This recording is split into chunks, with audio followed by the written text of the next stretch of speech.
Welcome to Think Big with Dan and Qasim. Join hosts Dan Melnick and Qasim Masood as they explore big ideas, limitless possibilities, and engage with visionaries, entrepreneurs, and thought leaders who dare to dream big, get inspired, motivated, and find practical tips for personal growth.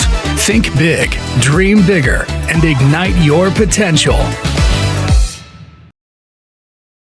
All right, welcome to Think Big with Dan and Qasim. And if you want to go ahead and introduce yourself, tell us where you live and what you do for a living. Yeah, my name is Jodie Doyle, and I am the founder and strategic advisor for IBA plant-powered energy drink. I live in Louisville, Kentucky. Awesome. So can you tell me just more about your business, like what exactly this drink is all about, and really just how you got the idea for it? Yeah. So the idea for the drink really came from almost by accident a little bit. We were looking at, my partner and I were looking at some different options and looking at coffee and some other things, came around to energy. And our assumption was the energy drink was just, the space was so crowded and all of that. My partner is Brazilian. So she comes from Brazil, even though Flavia Baggio, Greenwood, but even though she's from Brazil, she's lived in the US for about 13 years. And so we basically looked at the market, and what we ended up realizing about the market was that there is a pretty good white space right now for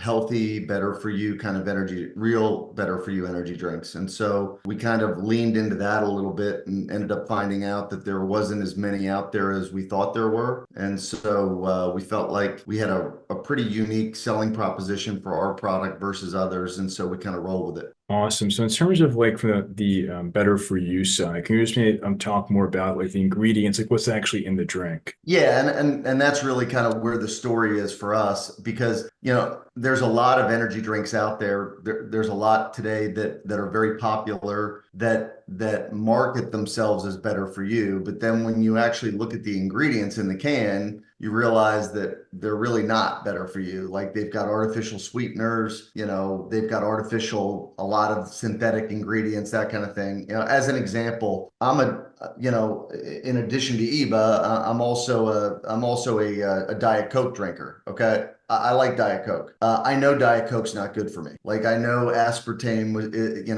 is a artificial sweetener. So with that in mind, we started to look at some of what were kind of considered better for you. And when you looked at it, you realized that there was a lot of stuff in there that most people, if they're really worried about what they're drinking, they wouldn't drink it. So our goal with IBA was try to create a true better for you that is all natural. So there is nothing artificial in the product at all. It's a pretty clean ingredient panel. There's only 10 total ingredients. And then the biggest thing in the energy segment right now is, people want energy, but what else can you give them? So, you've got, the caffeine, which comes from green coffee beans. Brazil produces 70% of the world's coffee. And so that kind of was a natural tie-in. But then we also have acerola cherry, we have guarana, and then we've got kind of our hero ingredient, which is copaiba. And copaiba all of those come from Brazil. Copaiba actually comes from the middle of a tree. So if you think about maple syrup, when you go into it and you're not cutting a tree down, essentially you drill into the tree, you draw out the copaiba. Copaiba basically in the US has been used for the most part as a essential oil. A lot of people use it for diffusers and things like that. Very few people have used it in a beverage, if anybody. To our knowledge, we're the only people in North America right now that have it in their beverage. So, because it's really hard to source for one, and it's also not soluble in water. So you have to do a lot of reverse distillation to kind of get it to where it needs to be. But the ingredients are all natural. There's nothing artificial in it. But the goal is also, you have to make sure that in the energy space that it tastes, that the taste profile meets what other people are drinking currently. And so we've done that finally, and we're pretty pleased with the ingredient panel. Anybody that's really worried about what they drink, what they consume, would have no problem drinking our product, because there's nothing bad for you in it, really. Awesome. So in terms of like this process, right, to actually formulate like the product and make it, what it is today, can you just kind of like dive deeper into that? I'm curious, like what that actually took to get there. Super difficult for us. And the main reason was we tried to go when you try and create like an all natural energy drink, there's a reason that there's not a lot out there. There really is, because the truth is that when you realize that, okay, you need a certain amount of caffeine. Ours has 150 milligrams of caffeine in a can. When you have a certain amount of caffeine, you've got to be able to mask that caffeine, because caffeine's bitter by nature. So then what most brands will do is they'll use synthetic ingredients to kind of mask that ingredient. So, but when you're all natural, you're a little bit limited on what you can really do with that. And so the first kind of two iterations, I would say, of Eva, at least two, they were good. I mean, most people would have liked them, but like if you were a LaCroix drinker, or like somebody that drinks a flavored water, sparkling water that's a seltzer, but had a very watered taste to it, because when you're limited on your ingredients, you just can't, there's not as much there. So we ended up playing around with a bunch of things. And at the end of the day, it's a kind of a trial and error to get to where you need to go. And we always wanted our flavor profile to be different than the competitor. We didn't want it to be what theirs is, but we also wanted it to be close enough that person would make the leap to ours. And our old iterations weren't like that. The new product, which we formulated and put it into the market in January, we love. All of the feedback we've gotten from customers has been like tremendous. So now it took a long time, about a year,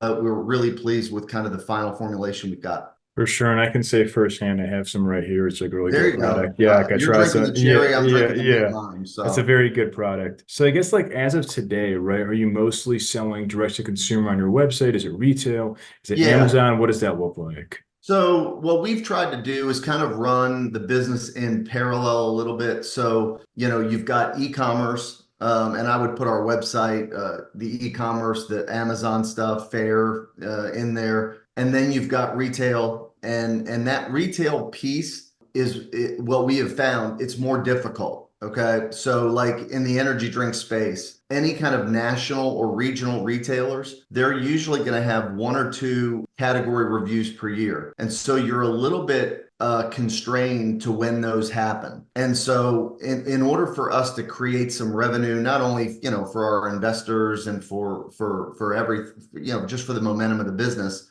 and to get trial out, e-commerce is kind of leapt probably ahead of the retail, just because it takes longer to get into retail. But we just had a pretty successful. We're gonna have an activation in Texas and then another one here in Kentucky.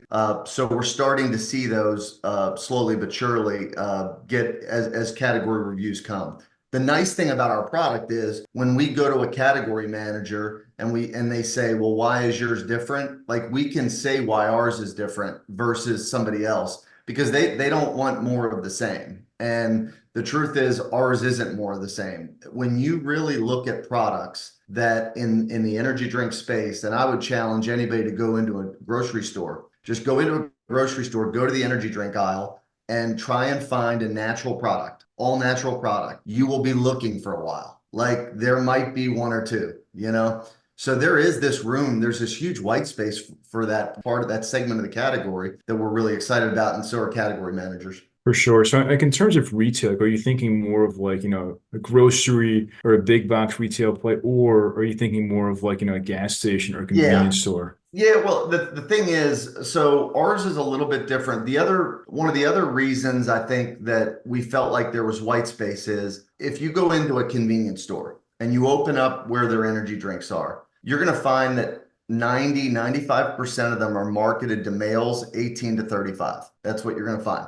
And so we said, okay, well, what about women? Because the theory goes that, and the surveys that we saw, is that women, it's not about caffeine at all, because the statistics tell you more women drink coffee in the United States than men do. So it has nothing to do with caffeine. So what is it about? Well, women believe, as the surveys tell you, that energy drinks are bad for you. Right. And by and large, they are. I mean, like, by and large, they've got stuff in them that, so we kind of felt like we could lean into the female skew product part of it. We didn't want the can to be so feminine that a guy wouldn't mind drinking it, because we didn't want to eliminate half the population. And I think we did a pretty good job with that. Right, right. It's kind of gender neutral a little Sure. bit, but what we've always focused on is trying to go where the consumer is. Okay. And so I would say that, the statistics will show you that about 75% of energy drinks are purchased at the convenience store level. Right. Okay. And so with that in mind, we're focusing on C-store activations, but we're also focused on, like, if you think about women 20 to 45 age, where do they go? Where are they consuming, beverage, that kind of thing? Yoga studios, higher end fitness facilities, hotel, a lot of institutional stuff, even nurses, in hospitals. Right. So what we're trying to do is kind of take those paths as well. Right. Now they're more challenging to get to because how you figure out how the product's distributed in those is a little bit different. But what we're trying to do is take the product to the consumer where they are, where they live, where they work, where they shop, that kind of thing. For sure. So in terms of your current business, right, like you mentioned, right now, e-commerce has been, like a biggest channel. So how have you gotten this product out in front of your customers? Have you run ads? Have you done, in-store sampling? Like, what have you done so far? Yeah, so what we've done is we've really tried to, as with most food and beverage, it's all about trial, right? So we're trying to do anything we can to get the can. It's all about cans in hands, right? So if you get a can in somebody's hand and they drink it, a lot of times, and I'm not sure what your experience was, but when we tell people the story of the product and then they drink it, they're almost assuming that it's going to taste like bad and it's going to be like water, right? Because like you're selling the natural, you're selling all of that. So when they drink it and they like it, they're like, wow, and it's not bad for me. No, it's not. So it's all about trying to drive the trial. At retail, the convenience store doesn't really do any kind of like Right. tasting for the most part. Right. Right. But retail does. And so wherever we're activating retail, we're almost, I don't want to say we're making it a requirement, but we want it to be a requirement that we're able to do tastings in your store, because that is what's going to create, kind of that groundswell for people to say, okay, look, it tastes really good. And I know it's not bad for me. I can have one in the morning, I can have one in the afternoon as a pick me up, and I'm good. And so that's kind of what we're trying to do, but we're trying to do it through, like, if you go to the website, we also offer a sampler pack. So it's got one can of each that they get in a box. And if they like it, they can order it, and that kind of thing. So, it's just trying to take different avenues of trial to get people to try it and, like, hopefully they like it. But how do you get someone like to try a sampler pack? Like, have you like done cold outreach, messaging Yeah. people? Like, how do you get in front of those people? Yeah, so what we're doing is, social media, we've been really pretty active on, and I will tell you that what we tried to do on social media is make it more authentic. So we want people that like have tried it and like it to tell their friends. And so that really, I would say that we've done some paid ads, but I will tell you that the majority of the momentum that we've gotten has come from friends telling friends who tell friends, that kind of thing. And I'd love to tell you it's more complicated than that, but it's really Sure. not. Like, and so, the other thing that we've experienced a little bit, I've got a daughter who's a junior in college. Right. And so college males, we think is a market for us. But the other thing that's interesting is some of those, a lot of times their mom or their dad, depending, they like to do what the cool kids do, so to speak. And Right. so, like, when they tell them, hey, look, mom, like, you can have a pick me up in the afternoon and it really isn't bad for you and all. And they're like, well, it's an energy drink. And they said, no, trust me. So we're getting some of that as well,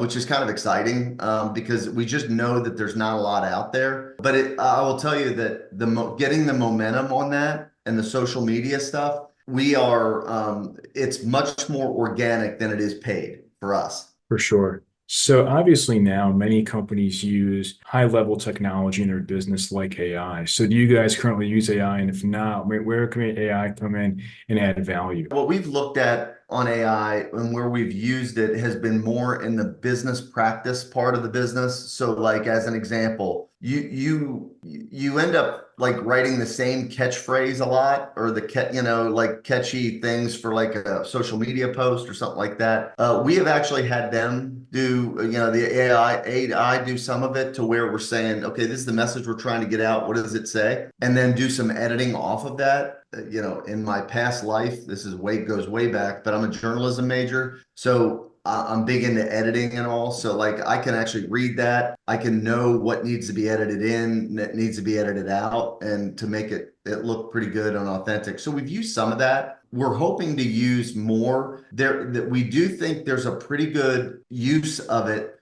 when it comes to market trends. And so not only market trends with ingredients, but also with flavors. So like I can look at Nielsen or Spins data and I could see what flavors are best sellers. At the same time, though, AI is able to really give you some pretty good insight into what is selling in terms of fruit flavors, in terms of botanicals, in terms of the other things that might be important. So we use it as a reference point more than anything else at this point. For sure. But like, have you thought about AI for like customer service to help, explain like your products and ingredients to people? Yeah, we have, but we are concerned, not concerned. That's it. We think that there are limitations to AI. Right. That sometimes that if you're not able to discuss something with someone, the translation gets lost. You know what I Sure. mean? So Yeah. as an example, Copaiba, which is in our drink, I can find you things that tell you there's tons of benefit to Copaiba. There's also like there's good and bad with almost everything, right? If you find Sure. something on the internet. And so the downside is trying to figure out where that messaging doesn't get lost with AI. Makes sense. And I still think it's in kind of still really kind of in its infancy to where it's not as nuanced yet as it needs to be for us. Makes sense. So what would you say is like the one biggest piece of advice that you wish you knew before you started this business? I did watch some of your other interviews, which I think are interesting, but I will reiterate what a couple of them have said. It's really hard. It's really hard to do what we're doing. And there are days that we wake up and think to ourselves, have we lost our minds? And we're trying to basically launch an energy drink into a segment that is robust and it is full of people and all of that. And so, and when I say hard, it's just, it's hard on the work side. It's also hard on the cash. It's a cash intensive business. So Sure. you've got to be able to find investment with people that understand the greater goal and what you're trying to do. Like sometimes the financials don't match up with where you can get, if you stay the course. And Right. so for us, it's about having kind of that north all the time in terms of understanding where we want to go. But it's a really hard deal. And like, so somebody that thinks they can get in it and that, they're going to be able to put a couple hours of it into a week and like they're magically everybody's going to love their product. It doesn't work like that at Correct. all. And so just be prepared for a pretty good grind. And we're still in kind of the infancy of that even. We know that there are harder days yet to come, but we also, the thing is, if you believe in what you've got, you have to stick with it. And we do believe in what we have, and the people that have seen it believe in it. So that's good enough for us to kind of keep going. I believe in it for sure. Yeah, Yeah. yeah. I mean, as I mentioned earlier. So if we're going to have this conversation again in 1 year from now, where do you see things going for your business? Well, what we see is velocity and activations at the retail level. So we feel like, as an example, Central Market down in Texas, which is a 10-store chain that's part of the HEB network, but they're high profile stores. Tastings in there where their consumers get to understand what the product is. They get to see what makes ours different. And then when they drink it, they like it. The more people and the more cans we can put in people's hands and have them taste, the more reorders. Like, it's kind of interesting on Amazon, which is probably the channel where we're the most mature on of any of the channels right now. The reorder is pretty pretty encouraging for us. So it's one thing for somebody to order it once, but when they reorder it or they order a subscription because they want to get it monthly, that's what it is. So it's all about momentum and velocity for us. And we think that we've got something that people want. It's just a matter of trying to get the word out there. And so we think in a year that momentum, we're going to look like a much different business. Really. For sure. So if somebody watching this wanted to reach out to you, do you mind sharing your website or Yeah. social media, I guess, best ways to get in contact? Yeah. So if you go into socials, we're on Facebook, Instagram, TikTok, it's at Drink IBA Energy. So it's all one word, Drink IBA Energy. And then you go into our website, drinkiba.com. So, and there's lots of good information on there, not only the product, but also like the origin of how we came up with it, and blend. The Brazilian super blend we refer to a lot of times is proprietary, and it is something that nobody else has. And when they understand the fact that like one can of this has enough vitamin C for 2 days for FDA, like that's the kind of stuff people like and that they understand. And the more we can get people understanding that stuff, the better. Awesome. Well, Jody, thank you so much for your time today. Thanks, Dan. Take care. Thanks, you too. All right, Yep. bye.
Um,